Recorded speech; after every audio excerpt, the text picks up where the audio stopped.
gorgeous. Talking glasses. Always guessing. Olivia's here with us Her glasses are gorgeous. They are, yeah. They're big enough, I'm not sure. I think they're beautiful. I've got a pair like that. He calls them my Deirdre Barlows. They are, but she's an icon, She's so an I'm not mad at it. You give great glasses, don't worry. Should we talk about your Getting Filthy Rich?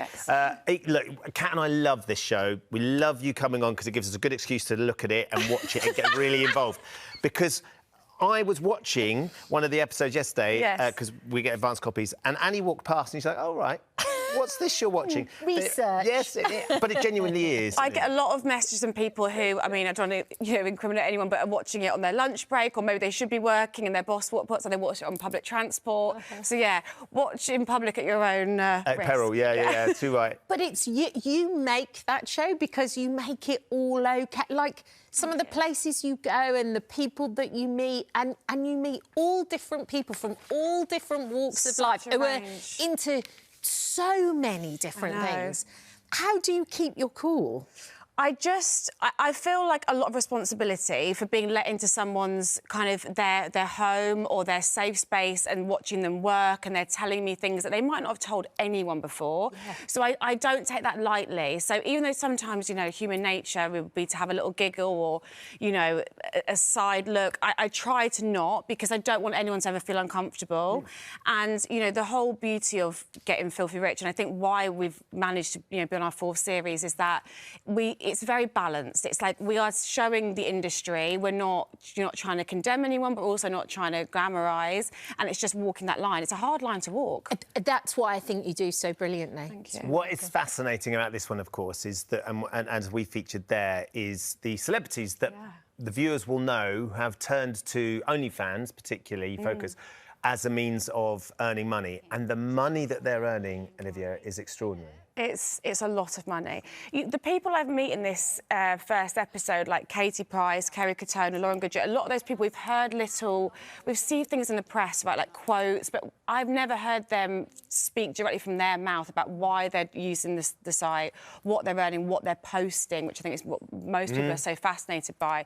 And they all have slightly different reasons for having gone down that route, but for all of them, financially, it's been a big payoff, and they all have a slightly different relationship with what they're doing. I think that was the really interesting bit for me, is how they were all fine, but there was a slight conflict when it came to their children. Yes. With all of them, actually. Yeah. Well, actually, it's interestingly, they have the motivation is because they want their kids to have an amazing life. Yeah. And they want to be able to provide for their children, but then, you know what, it's just women and mothers are shamed, aren't we? So, you know, in kind of whatever you do, especially if you're going to be involved in sex work. So that's definitely a hard thing for them to do. One of the things I've always loved, and I've known Kerry and Katie for many, many years, but both of them have always been searingly honest. Kerry particularly.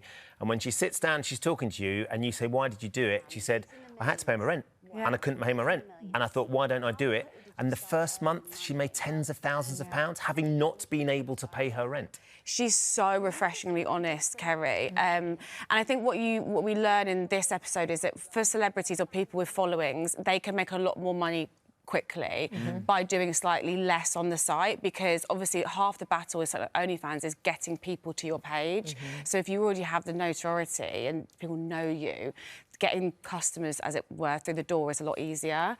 But not without its challenges. Like, you know, they find it works for them, but there are, of course, negative sides. And Lauren's very conflicted by it, isn't she? Very conflicted, yes. It's an interesting conversation, and again, I appreciated her honesty, because she was very transparent with the fact that she struggles with that internal dialogue of, am I doing the right thing? Does this align with my values? Does it make me happy? But what else could I do with it bringing this kind of money? It's interesting. There's also some, like, very kind of things that you wouldn't even have thought people would kind of get off on at all. Like, well, I mean, you with the feet, you hate it. I hate feet. But it was the most requested episode by viewers, was to look at the foot fetish, like, industry community.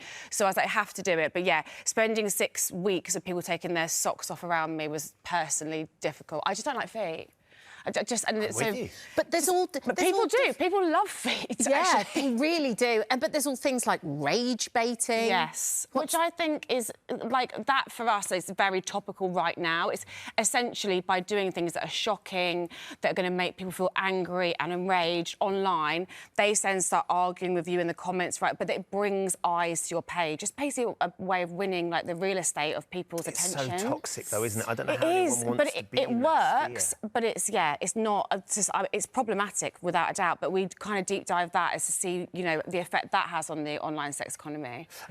So as you said, people message you saying they get caught watching it in their lunch break or on public transport and thinking, goodness me. What about your parents?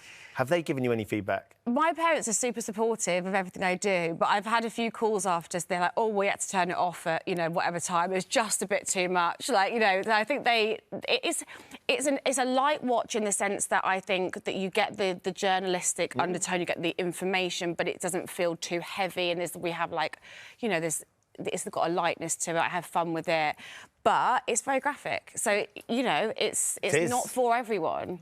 Yeah. You also employ Brad in a number of occasions. Most I didn't know episodes... where this sentence is going. No, but most... I was like, do I? yeah, but for journalistic purposes... Okay, fine. I like to bring him in, yeah, sometimes. But someone to bounce off and talk to. Yeah, or to dress up for you, or to explore some of the themes of some of the shows. Yes. Does he mind being brought into it like that? Is he quite... He's a good sport. Do you know what? He's a good sport, and he's super supportive. And I've been dragging him, you know, onto set for my shows for a number of years now, so he's kind of used to it. But sometimes I come home at the end of filming and he'll go, "What did you do today?" And I'll be like, I'll tell him. He'll go, "Whatever." And I'm like, "I did. That's what I want." And then I go, "Well, wait till it comes out. Why'd I lie?" And he doesn't believe you. He doesn't believe me. And then when I start getting the rushes and the cuts through, I go, "Look at this. As I told you that day, that's what I saw." And he's like, wow, it blows his mind as well. And you've said that you want to try and be a better wife this year, New Year's resolution? I said that on podcast? Alan Carr's podcast. Yeah, I think I said it in jest, and now people keep bringing it up. I feel like I'm going to be held accountable, which is not... I don't like being held accountable. Do you know what? Yeah, I think last year, we're very honest, last year we were like ships in the night, work-wise, everything else, and, you know, I'd like to give him an easier time this year if I can. There you go. That was on record, Brad. There you go, Brad. She's going to give you an easy time. And she's going to tidy up the kitchen after you make an amazing meal for her. Yeah, I was telling you guys in the break that he's a great cook. Great cook. Olivia, it was really lovely to see you. Thank you. Thank you, darling. Olivia Attwood, Getting Filthy Rich airs this Sunday on 10 p.m. at ITV2 and ITVX.